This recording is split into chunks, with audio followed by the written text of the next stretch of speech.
Good morning बेटा। Last turn पे मैं tidal volume and means tidal volume के बारे में बताया था, इंस्पायरेटरी रिजर्व वॉल्यूम के बारे में बताया था, expiratory reserve volume, inspiratory capacity, expiratory capacity, ठीक है ना। ये चीज़ें कराते हुए मैं पहुंचा था वहां पे टोटल लंग कैपेसिटी के बारे में, मतलब लंग्स वॉल्यूम और लंग कैपेसिटी को मैंने लास्ट टर्न पे समझाया था। ठीक है, वहीं से शुरुआत करते हुए चैप्टर को प्रोसीड ऑन करेंगे। यहाँ पे ये टीबी हो गया। नॉर्मली जो एयर को आप इंस्पायर करते हो, नॉर्मली जो एयर को एक्सपायर करते हो, ठीक है ना, उसको क्या बोलते हैं? टाइडल वॉल्यूम बोलते हैं। जब आप फोर्सिबल आप एयर को लेते हो तो उसको आईआरवी बोलते हैं। फोर्सिबल एयर को निकालते हो तो वो क्या बोलते हैं? उसको ईआरवी बोलते हैं। आप इसको फील करोगे, जितनी एयर आप फोर्सिबल इंस्पायर करते हो उतनी एयर को आप बाहर नहीं निकाल पाते हो। ठीक है ना, ये प्रैक्टिकली आप करके देख भी सकते हो। क्लियर है बातें? जब हम बात यहाँ पे कर रहे थे एफआरसी का, तो जितना फोर्सिबल आप एयर निकालते हो प्लस जो एयर बचती है उसको बोलते हैं एफआरसी बोलते हैं। बची हुई एयर को क्या बोलते हैं? बची हुई आफ्टर फोर्सिबल एक्सपायरेशन जो एयर बचती है उसको रेजिडुअल वॉल्यूम बोलते हैं। क्लियर है बात? और यहाँ पे नॉर्मल एक्सपायरेशन के बाद जो आप एयर निकालते हैं, फोर्सिबल एयर निकालते हैं, साथ में जो रेजिडुअल है उसको बोलते हैं फंक्शनल रेजिडुअल कैपेसिटी। क्लियर है बात? अभी मैं फिर से उसको बता दूंगा, ठीक है ना। यहाँ पे वाइटल कैपेसिटी की बात जब करते हैं तो आप फोर्सिबल फोर्सिबल इंस्पायरेशन, ठीक है ना, फोर्सिबल इंस्पायरेशन के साथ में जब आप एयर को आफ्टर फोर्सिबल एक्सपायरेशन, ठीक है ना, तो जब उसको ऐड आप कर देते हो तो VC equal to IRB plus TB plus ERB आता है। ठीक है ना, ये सब चीजें मैं एक्सप्लेन किया था। टोटल फोर्सिबल इंस्पायरेशन के बाद एयर रोके रखो लंग्स में, लंग्स का जो वॉल्यूम आएगा उसको आप इस तरीके से ऐड ऑन कर दोगे तो आपका टोटल लंग कैपेसिटी आ जाता है। ठीक है ना। अब इसके आगे हम लोग एक्सचेंज ऑफ गैसेस पढ़ेंगे, बट इस फिनोमिना को हम लोग एक बार एल्वियोलस में देखेंगे। क्लियर है बात?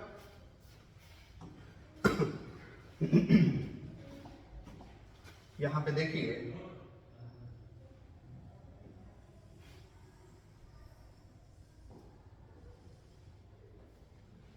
एक डायग्राम ये हो गया एल्वियोलस का, और दूसरा डायग्राम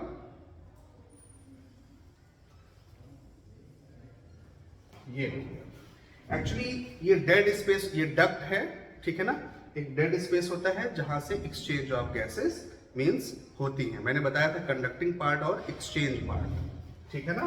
कंडक्टिंग पार्ट नॉस्ट्रल से लेके ब्रेंकियोल तक, एंड डक्ट एंड एल्वियोलाई जो होता है, एल्वियोलस जो होता है या एल्वियोलाई आप बोल सकते हो, वो क्या होता है? एक्सचेंज पार्ट या रेस्पिरेटरी पार्ट बोलते हैं। क्लियर है बातें? तो ये डेड मींस डक्ट है,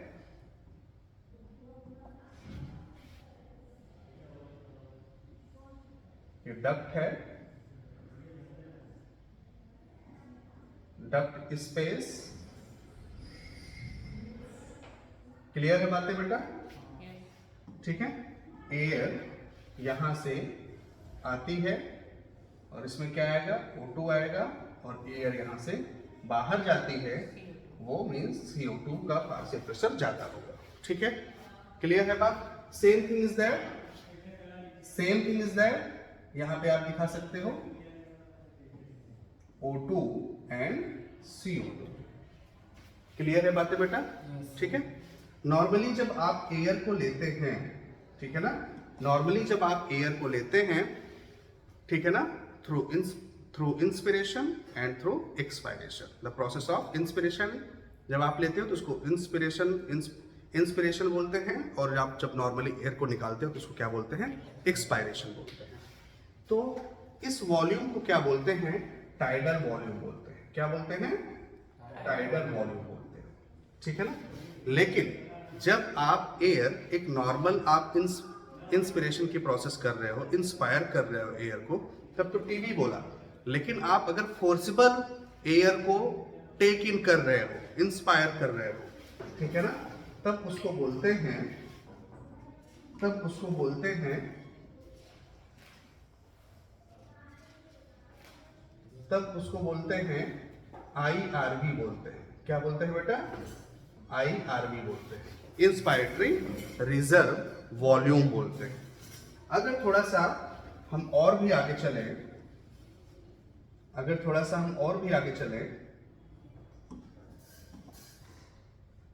यहां पे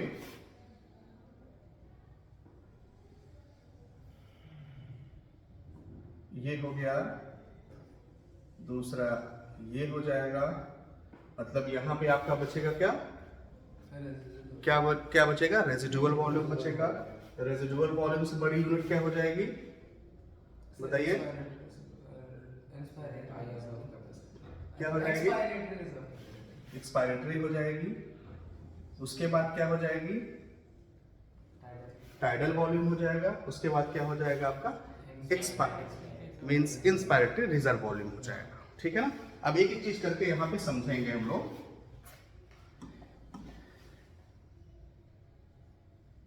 देखो ये आपका एक पॉइंट, ये आपका दूसरा पॉइंट, अभी सारे पॉइंट को एक्सप्लेन करेंगे। ये आपका तीसरा पॉइंट और ये आपका चौथा पॉइंट। ध्यान दीजिएगा, ठीक है ना? जब आप एयर को आप ले रहे थे तो टीपी था वो। नॉर्मली जब आप एयर को इंस्पायर कर रहे थे, एक्सपायर कर रहे थे, तो उस वॉल्यूम को क्या बोलते हैं? टीपी बोलते हैं, जिसका वैल्यू होता है 500 ml होता है। क्लियर है बात? लेकिन जब आपने यहां पे मैंने क्या बोल दिया, ये क्या हो गया बेटा? ये टीबी हो गया। ठीक है? लेकिन जब आप फोर्सिबल एयर को आप टेक इन किए, तब क्या हो गया? ये IRV हो गया। क्या हो गया? IRV। देखो, इन चीजों को मैं एक्सप्लेन कर चुका हूं, बट आपको एल्वियोलस के बेसिस पे इस चीज को मैं बता रहा हूं। ठीक है ना? तो आप इसको फील करो। ठीक है ना? क्लियर है बात? अब आप यहां पे देखिए, जब आप एयर को एक्सपायर करते हो, ठीक है ना, जब आप एयर को फोर्सिबल एक्सपायर करते हो, तब जो होता है उसको बोलते हैं, क्या बोलेंगे? ERV बोलेंगे। क्या बोलेंगे? ERV बोलते हैं। उसके बावजूद भी एयर बच जाती है लंग्स में। ठीक है ना? क्यों बच जाती है? क्योंकि लंग्स की जो वॉल है कोलैप्स ना करे, ठीक है ना, चिपक ना जाए। क्लियर है बात? तो उस वॉल्यूम को क्या बोलते हैं? RV बोलते हैं। क्या बोलते हैं? RV बोलते हैं। उसको बोलते हैं रेजिडुअल वॉल्यूम बोलते हैं। ठीक है ना बेटा? तो यहां पे आप देख लोगे ध्यान से, ये डायग्राम किसका है? ये डायग्राम है एल्वियोलस का। एल्वियोलस, ये एल्वियोलस का डायग्राम है और इसमें 4 इंपॉर्टेंट लंग्स वॉल्यूम को दिखाया गया है। ठीक है ना? 4 important lungs volume, 4 important lungs volume, 4 important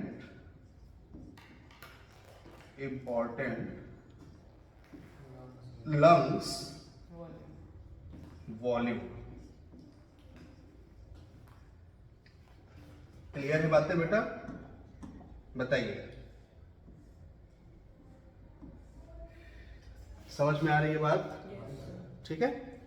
अब जस्ट इसके बाद हम लोग एक्सचेंज ऑफ गैसेस करेंगे। क्या करेंगे? Exchange of gases. Exchange of gases करेंगे। ठीक है?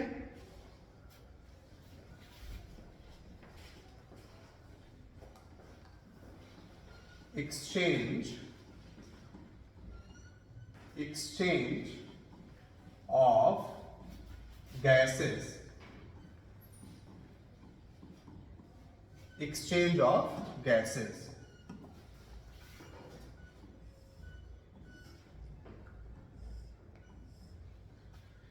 देखो, एक्सचेंज ऑफ गैसेस में जब आप शुरू करते हो एक्सचेंज ऑफ गैसेस को, तो जो प्राइमरी साइट होता है बेटा, देखो, नॉस्ट्रल से एयर नेजल चैम्बर से होते हुए, नेजल पैसेज से होते हुए, फैरिंग्स, फैरिंग से लैरिंग्स, लैरिंग से ट्रैकिया, ट्रैकिया से ब्रोंकाई, ब्रोंकाई से ब्रैंकियोल, ठीक है ना, ब्रैंकियोल से एल्वियोलस में पहुंचता है।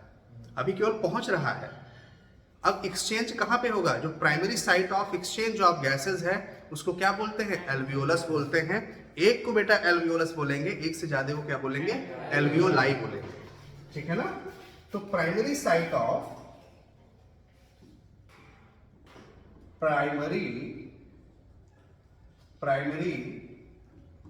primary site of exchange of gases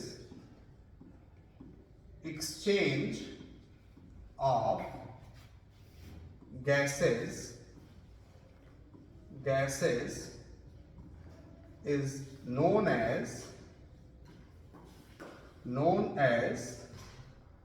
alveolus। क्या बोलते हैं? एल्वियोलस बोलते हैं। एल्वियोलस का प्लूरल फॉर्म क्या होता है? एल्वियोलाई होता है, एल्वियोली। क्लियर है बात? अब बेटा जब एक्सचेंज ऑफ गैसेस होता है तो किस पैटर्न पे है, ये भी चीज आपको जानना जरूरी है। तो यहां पे आप ध्यान से देखिएगा, मीन्स एल्वियोलाई मीन्स यहां से देखिए थोड़ा सा, एटमॉस्फेरिक एयर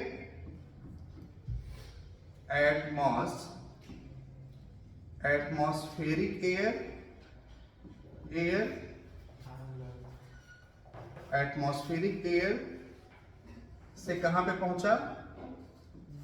एल्वियोलाई, ठीक है ना। एल्वियोलाई से कहां पे पहुंचेगा बेटा? Blood vessels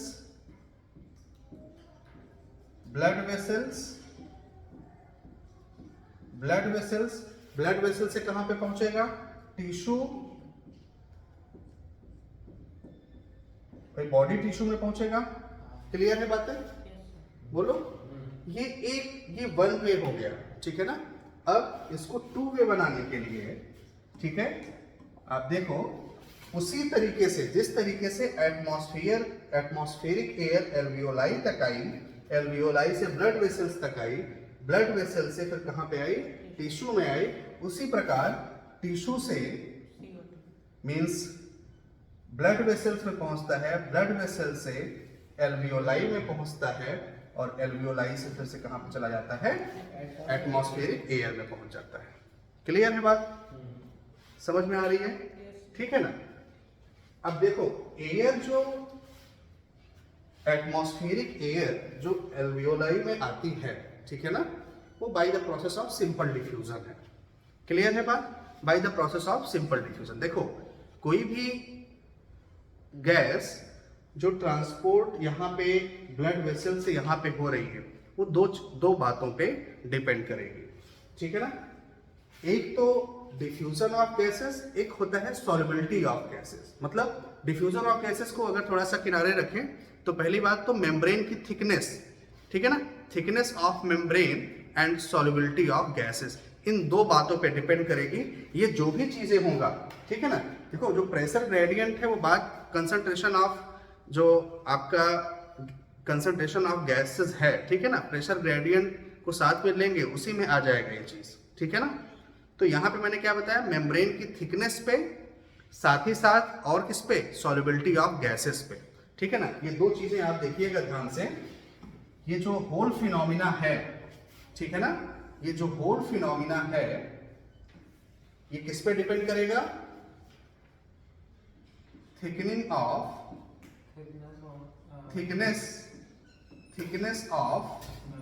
membrane. बेटा दोनों बातें याद रखिएगा, थिकनेस ऑफ मेम्ब्रेन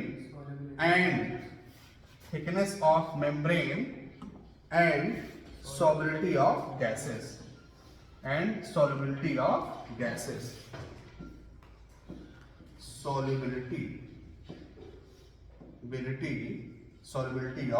gases, ठीक है ना।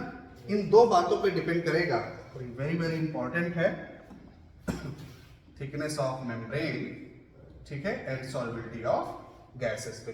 अब CO2 की जो सॉल्युबिलिटी होती है कंपैरिजन टू O2 ज्यादा होती है, ठीक है ना, लगभग 20 से 25 टाइम्स ज्यादा होती है, 20 to 25 टाइम्स ज्यादा होती है इन कंपैरिजन टू O2, ठीक है ना।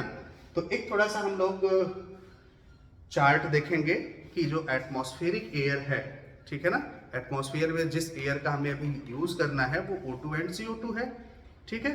तो O2 एंड CO2 जब हमारे बॉडी के अंदर हम लोग इंस्पिरेशन के प्रोसेस से एटमॉस्फेयर की एयर को लेते हैं, ठीक है ना, तो वहां पे एटमॉस्फेरिक एयर में उसका पार्शियल प्रेशर कैसे होता है, कितना होता है।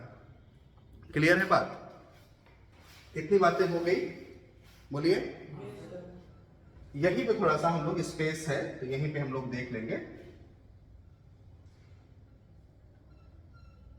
पहला जो है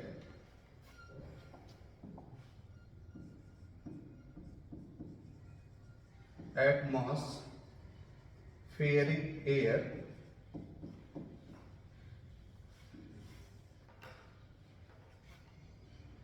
यहां पे एक हम लिखेंगे O2, ठीक है ना। अब O2 एटमॉस्फेरिक एयर में उसका पार्शियल प्रेशर अगर देखेंगे क्या कंसंट्रेशन है,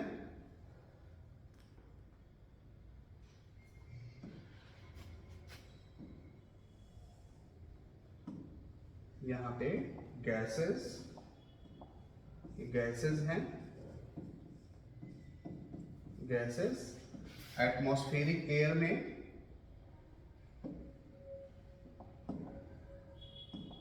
एटमॉस्फेरिक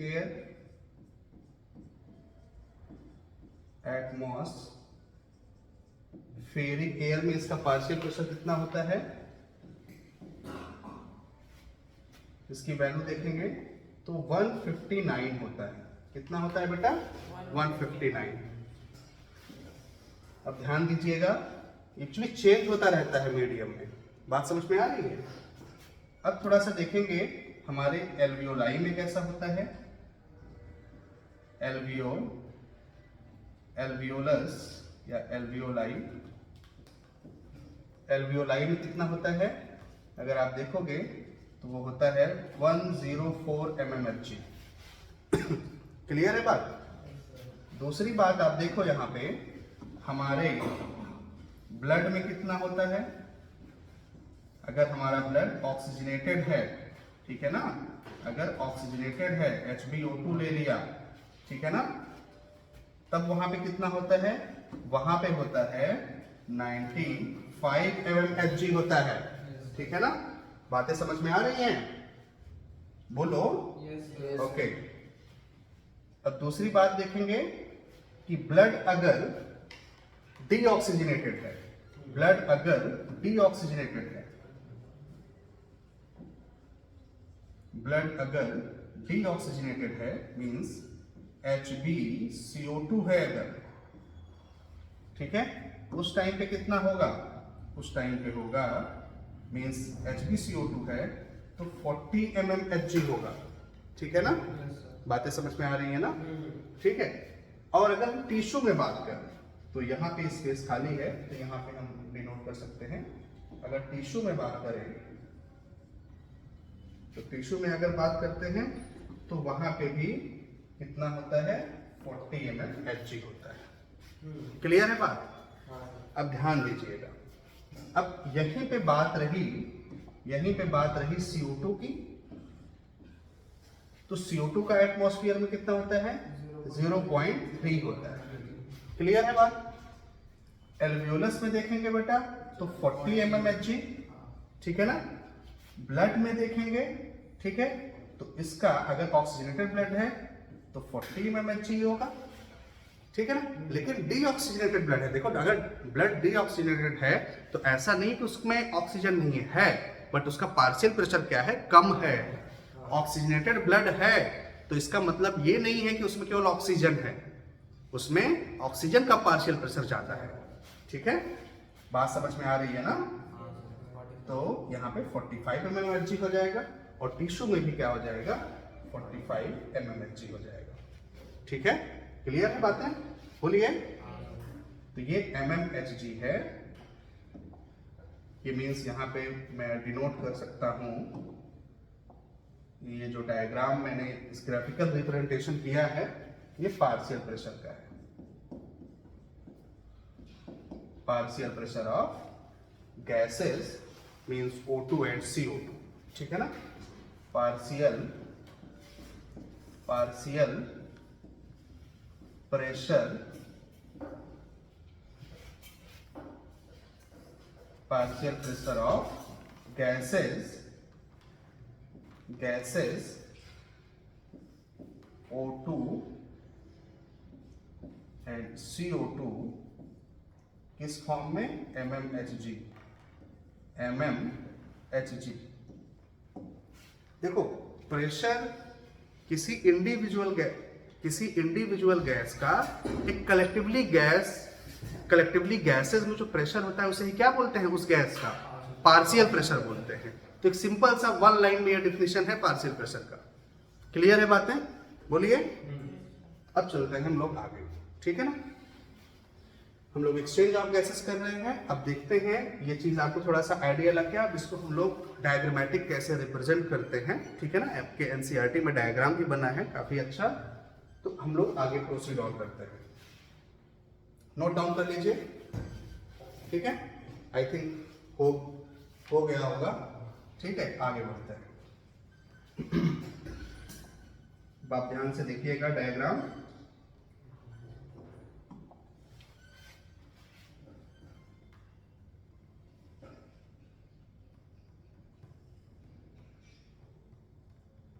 ये आपका एल्वियोलस है, ठीक है ना। एक को क्या बोलते हैं? एल्वियोलस बोलते हैं, ठीक है। यहां पे एक्चुअली देखो बेटा, लंग्स की इतनी औकात नहीं होती है, ठीक है ना, कि वो ब्लड को ऑक्सीजनेटेड ब्लड को डायरेक्टली बॉडी में भेज दे। वो किसका सहारा लेता है? हार्ट का सहारा लेता है, ठीक है ना। इसलिए हार्ट को बनाना जरूरी हो जाता है यहां पे।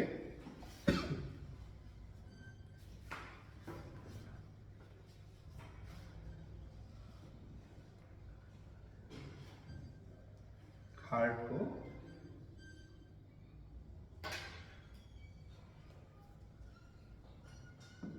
यहां पे थोड़ा सा एक्चुअली ये जो है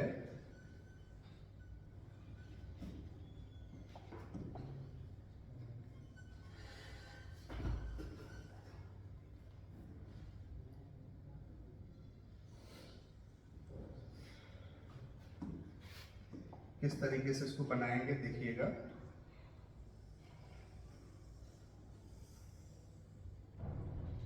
ठीक है, ये हार्ट को थोड़ा सा रिप्रेजेंट किया है मैंने।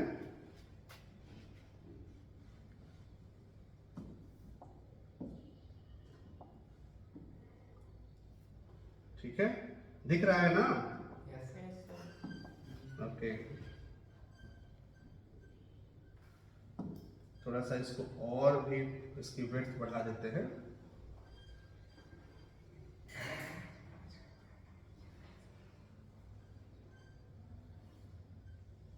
हार्ट थोड़ा लेफ्ट साइड में ही टिल्ट होता है, पता है ना। जब मैं लंग्स बता रहा था डायग्राम कार्डियक नॉच वाला, ठीक है ना, इसीलिए थोड़ा सा इधर टिल्ट किया है मैंने। बात समझ में आ रही है? ध्यान दीजिएगा।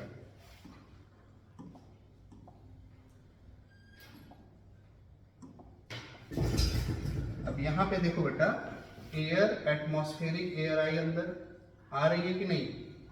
बोलो। ठीक है ना, एटमॉस्फेरिक एयर से क्या आया अंदर?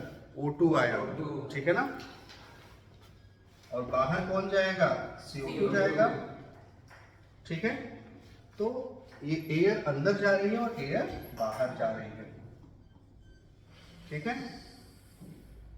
अब यहां पे आप देखिए, यहां पे PO2 मतलब पार्शियल प्रेशर ऑफ O2 मैंने कितना बताया था एल्वियोलस में? एल्वियोलस में कितना बताया था मैंने? O2 का 104 mmHg। इतनी जल्दी नहीं बोलो, ठीक है ना। एंड PCO2 का बताया था मैंने 40 mmHg। कितना बताया था? 40 mmHg बताया था। 40 mmHg बताया था, ठीक है। इसको मार्क आउट कर लेते हैं। ये क्या है? एल्वियोलस है, एल्वियोलस। बातें समझ में आ रही होंगी। अब क्या है? अब बेटा मैंने बोला था कि ब्लड कहां पे जाएगा, मतलब यहाँ से ऑक्सीजनेटेड ब्लड आएगा किधर, हार्ट को ऐसे फील करो ना, ये लेफ्ट साइड में हार्ट होता है, लेफ्ट साइड में भी लेफ्ट वाला जो है वो लेफ्ट ऑर्किल होता है, और क्या होता है उसके नीचे लेफ्ट वेंट्रिकल होता है। लेफ्ट साइड में भले ही होता है लेकिन लेफ्ट साइड का भी जो राइट हिस्सा है उसको राइट ऑर्किल बोलते हैं, और उसके नीचे राइट वेंट्रिकल होता है। तो जाता है पहले लेफ्ट ऑर्किल में, क्लियर है बात। तो ऑक्सीजनेटेड ब्लड जो है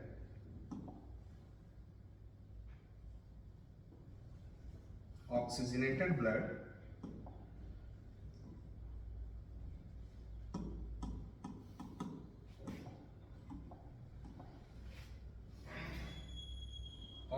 ब्लड कहां पे गया, लेफ्ट वेंट्रिकल में, ठीक है ना, लेफ्ट ऑर्किल में, वेरी गुड। लेफ्ट ऑर्किल से लेफ्ट वेंट्रिकल से होते हुए कहां पे जाएगा, टिश्यू में जाएगा, बॉडी टिश्यू में। तो बॉडी टिश्यू को बना देते हैं,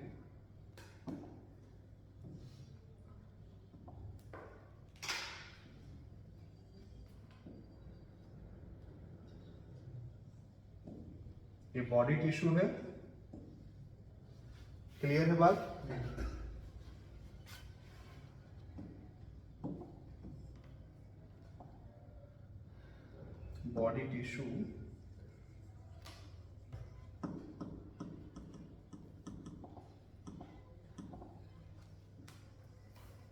बॉडी टिश्यू में जा रहा है।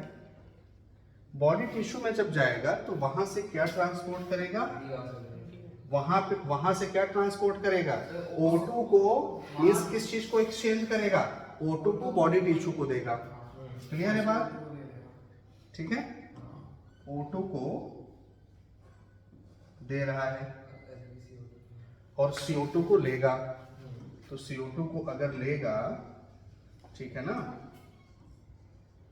तो वो डीऑक्सीजनेटेड ब्लड हो जाएगा, और डीऑक्सीजनेटेड ब्लड कहां पे जाएगा, राइट ऑर्किल में। राइट ऑर्किल के बाद राइट वेंट्रिकल से कहां पे जाएगा, एल्वियोलस में जाएगा। कहां पे जाएगा, एल्वियोलस में जाएगा। इतनी बातें समझ में आ रही हैं, क्लियर है बात। सेम डायग्राम ये आपके एनसीईआरटी में मेंशन है, ठीक है। अब आप यहाँ पे एक चीज देखिए, जब ब्लड लंग से हार्ट में गया, तो लंग से हार्ट में जाता है, तो ऐसी आर्टरी जो कि लंग से हार्ट में ऑक्सीजनेटेड ब्लड को लेके जाती है उसको क्या बोलते हैं, पल्मोनरी वेन बोलते हैं। क्या बोलते हैं, पल्मोनरी वेन बोलते हैं। Pulmonary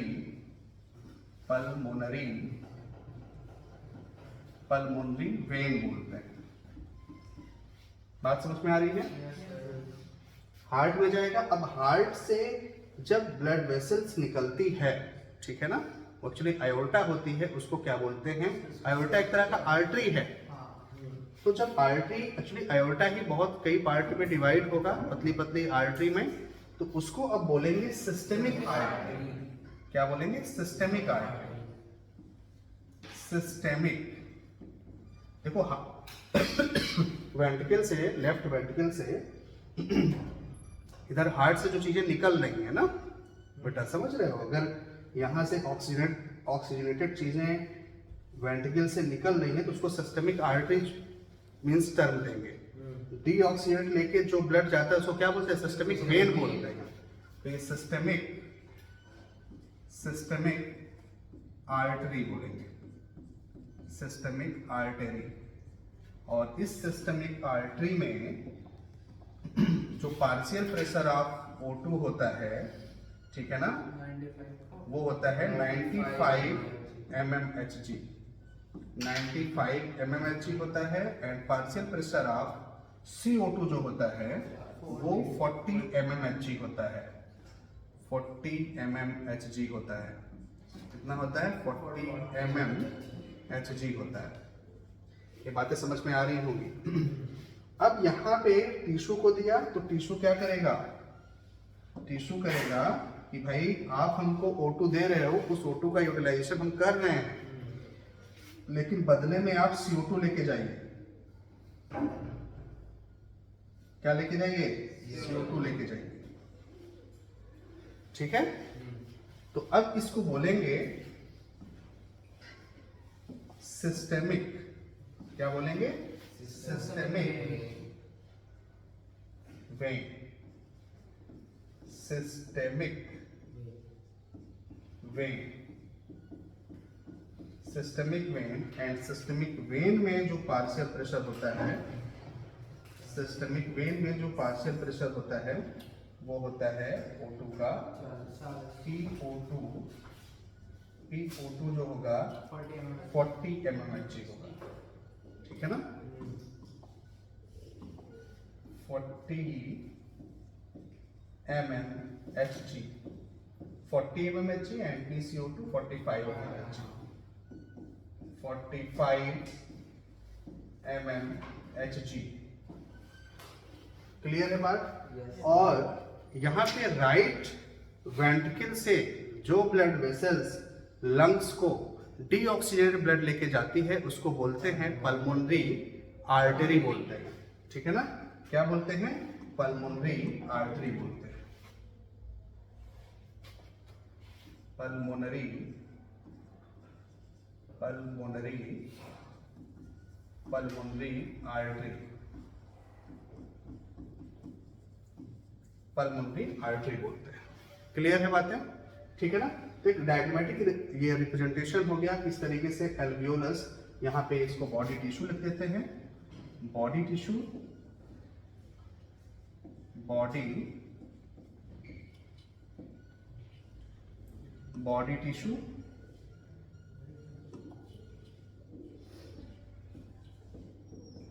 body tissue. ठीक है ना, एक को इंडिकेट किया है इसलिए क्या बोल दिया है मैंने, बॉडी टिश्यू बोल दिया है। ठीक है, ये बातें क्लियर हैं, बताइए। क्लियर है ना? अब आगे चलते हैं इसी में।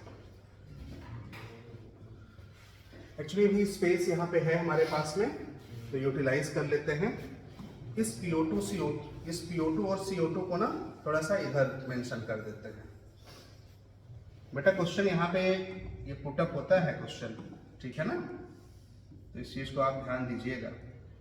PO2 यहाँ पे कितना था, 95 mmHg था, और यहाँ पे था 40 mmHg था। कितना था, 40 mmHg। देखो अब हम लोग देखेंगे कि थोड़ा सा एल्वियोलस को फिर से देखेंगे कि एल्वियोलस इस तरीके से ब्लड वेसल से कम्युनिकेट कर रहा है, तो मतलब एल्वियोलस का जो स्ट्रक्चर है वो किस तरीके से दिखता है, क्या डायरेक्टली यहाँ से कम्युनिकेट करता है, या इस सिंपल डिफ्यूजन में कौन कौन से स्ट्रक्चर है जो हेल्प करते हैं। ठीक है, पहली बात तो आप अगर देखोगे एल्वियोलस की जो मेम्ब्रेन होती है वो सिंपल स्क्वैमस इपिथेलियल टिश्यू की बनी हुई होती है। ठीक है ना, उसके बाद उसको सपोर्ट करने के लिए बेसमेंट मेम्ब्रेन होता है। ठीक है ना, ऐसा नहीं बेसमेंट मेम्ब्रेन को क्रॉस करके सीधे पहुंच जाएगा।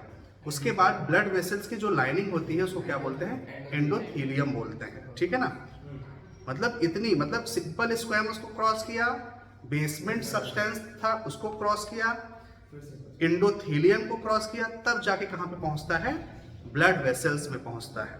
ठीक है ना, तब जाके ब्लड वेसल्स में पहुंचता है, और वहां पे जो हीमोग्लोबिन रहता है वहां से O2 क्या होती है, बाइंड होती है। क्लियर है बात? और अब ब्लड वेसल्स की ये रिस्पॉन्सिबिलिटी हो जाती है कि वो ट्रांसपोर्ट ऑफ गैसेस करे। बात समझ में आ रही है ना? तो इसीलिए एक्सचेंज ऑफ गैसेस को करने के बाद हम लोग ट्रांसपोर्ट ऑफ गैसेस इसीलिए पढ़ते हैं। बात समझ में आ रही है ना? एक चेन है, ठीक है ना, एक से एक लिंक है। क्लियर है बातें?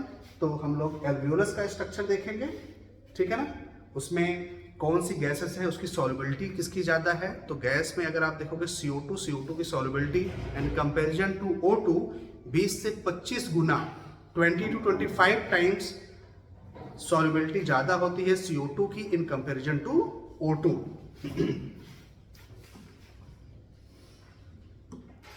तो यहाँ पे देखिए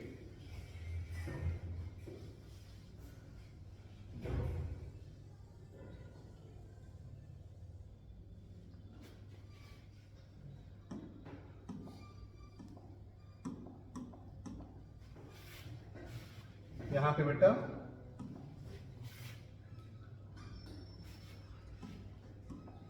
ये देखो सिंपल स्क्वेमस का बना हुआ है। किसका बना हुआ है? सिंपल स्क्वेमस इपिथेलियल टिश्यू का बना हुआ है।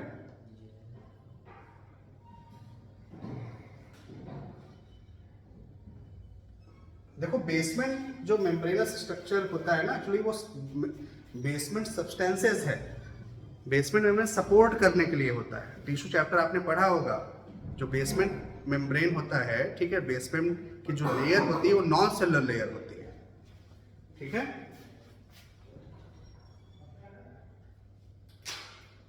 ये आपका सिंपल स्क्वेमस इपिथेलियल टिश्यू है, simple squamous epithelial tissue.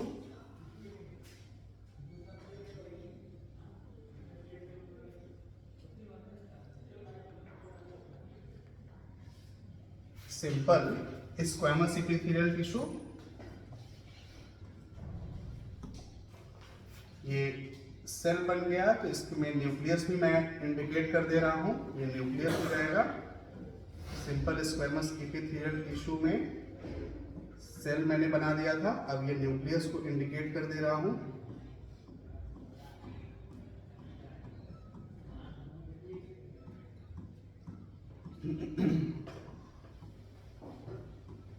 Clear है?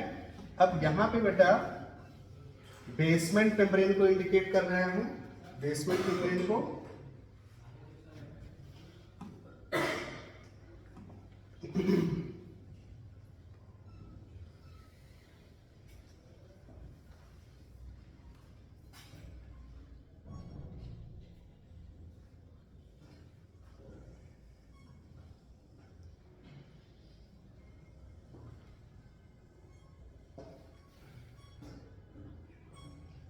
ये बेसमेंट मेम्ब्रेन है, दिख रहा है ना बेटा? ओके। ये बेसमेंट मेम्ब्रेन हो गया।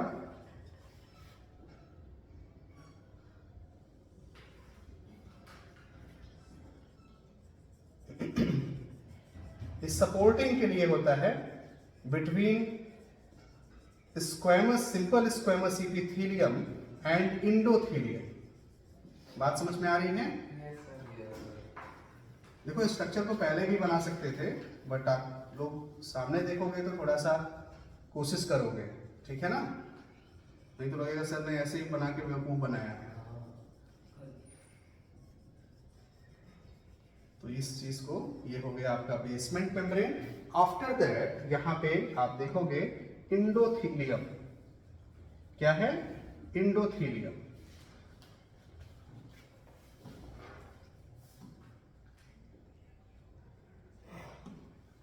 इंडोथेलियम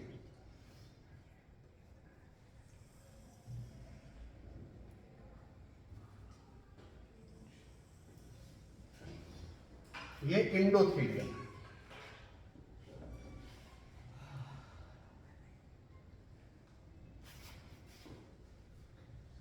ये इंडोथेलियम की लेयर है जो कि ब्लड वेसल्स में रहती है। क्लियर है बात बेटा? Yes sir. ओके। और इसका न्यूक्लियस ये है, ये न्यूक्लियस है।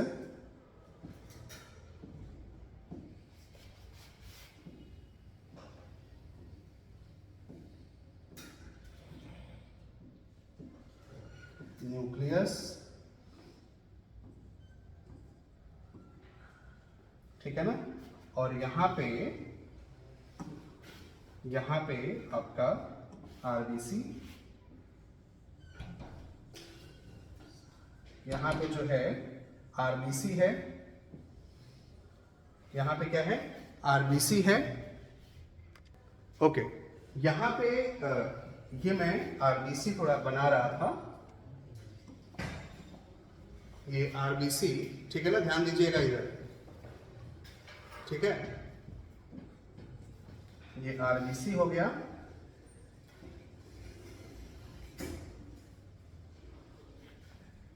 आरबीसी को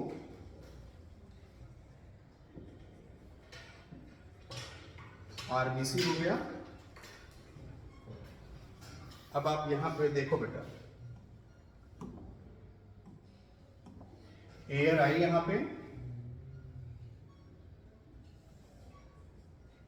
ठीक है, एयर आई, ध्यान दीजिएगा, इधर देखो,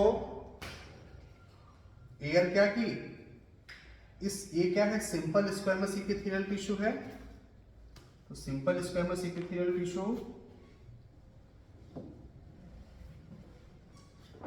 इसको मार्क आउट करते हैं, सिंपल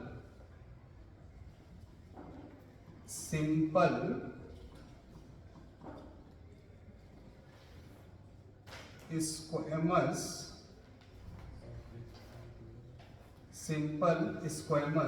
इपिथेलियल टिश्यू,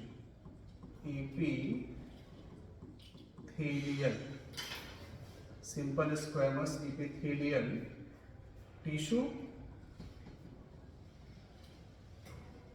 ठीक है। ये क्या हो गया, बेसमेंट मेम्ब्रेन, बेसमेंट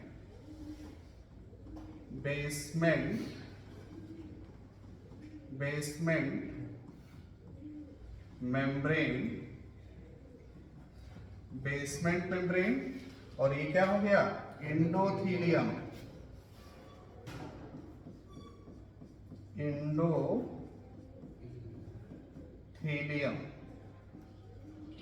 ठीक है ना, एंडोथेलियम। क्लियर है बातें, ठीक है ना। तो यहां पे आप ये बेसमेंट मेम्ब्रेन सपोर्टिंग के लिए between simple squamous epithelial tissue के, मतलब सिंपल स्क्वेमस इपिथेलियल टिश्यू और एंडोथेलियम, ठीक है ना। एंडोथेलियम के बीच में क्या होता है, बेसमेंट मेम्ब्रेन होता है, जो कि सपोर्ट करने के लिए होता है। अब ध्यान दीजिएगा, जो एयर आती है यहाँ पे, वो by the process of simple diffusion किसके थ्रू जाएगी, वो जा रही है, सिंपल स्क्वेमस को क्रॉस किया, सिंपल स्क्वेमस को क्रॉस किया, ठीक है, बेसमेंट मेम्ब्रेन को क्रॉस किया, एंडोथेलियम को क्रॉस किया, फिर कहां पे पहुंची, ब्लड वेसल्स पे। बात समझ में आ रही है। वहीं पे जब गैसेस ब्लड वेसल से एल्वियोलस में जाती है, ठीक है ना, आई बात समझ में, जब गैसेस ब्लड वेसल से एल्वियोलस में जाती है तो वो भी यही प्रोसेस करती है। क्लियर है बातें, ओके।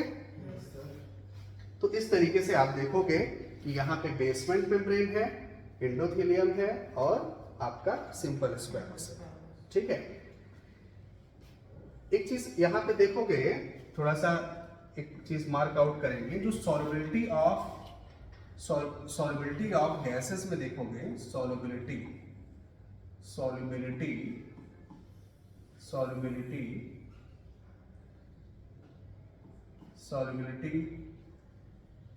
ऑफ CO2, ठीक है ना, मोर होता है किसमें, solubility of O2 in blood, solubility of O2 in blood ज्यादा होता है solubility of O2 in blood। Clear है बात बेटा? बोलिए।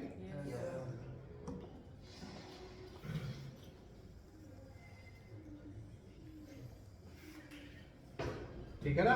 और ये जो दिखाता है कितना, लगभग 20 to 25 टाइम्स, ठीक है ना, इतना ज्यादा होता है CO2 का सॉल्युबिलिटी। बात समझ में आ रही है? सेम चीज यहां पे फॉलो करेंगे हम लोग, एटमॉस्फेरिक एयर एल्वियोलाई में, ब्लड वेसल्स में, बॉडी टिश्यू में, और इस तरीके से गैस डिफ्यूज हुई, ठीक है ना। किस पे डिपेंड करेगी, थिकनेस ऑफ मेम्ब्रेन। तो मेम्ब्रेन आपने देख लिया, squamous epithelial tissue, basement and endothelium, ठीक है।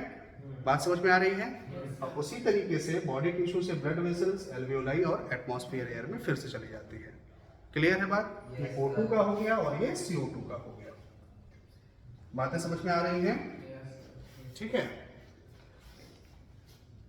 इसके बाद हम लोग करेंगे ट्रांसपोर्ट ऑफ गैसेस, क्योंकि जो गैस है वो डिफ्यूज हो गई यहाँ पे। इसके बाद हम लोग प्रोसीड ऑन करेंगे क्या आपका ट्रांसपोर्ट ऑफ गैसेस। ठीक है, आज का लेक्चर यहीं तक। Okay, bye bye.